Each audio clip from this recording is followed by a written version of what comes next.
আজকের গল্পটা একটু অন্য ছিল।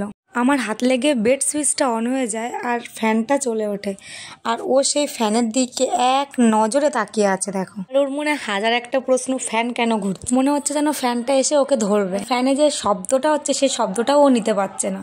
ওকে এই অবস্থায় দেখে আমারই হাসতে হাসতে অবস্থা খারাপ হয়ে যাওয়ার মতো। চলো বেশি কথা না বাড়ি, ওর কাণ্ডটা একটু দেখে নেওয়া যাক।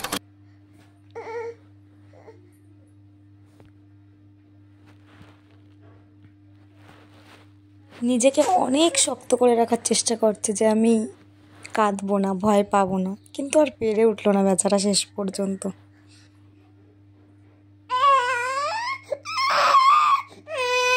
কি হয়েছে, কি হয়েছে বাবা?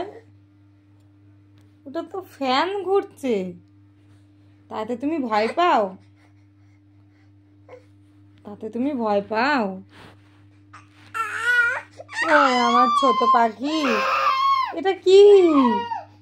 ওটা তো কিচ্ছু না বাবা। ওটা তোমার কি, ওটা তোমার ধরবে নাকি? ওটা কি তোমার ধরবে? ও থাক, কিছু হবে না, কিছু হবে না। বন্ধ করে দিয়েছি, বন্ধ করে দিয়েছি, বন্ধ করে দিয়েছি, বন্ধ করে দিয়েছি। থাক থাক থাক, আস আস আস। ও বন্ধ করে দিয়েছি তো, বন্ধ করে দিয়েছি। ও বাবা, কিছুক্ষণ কেঁদে নেওয়ার পরেও আবারও ফ্যানের দিকে তাকিয়ে দেখে ফ্যানটা চলছে কিনা।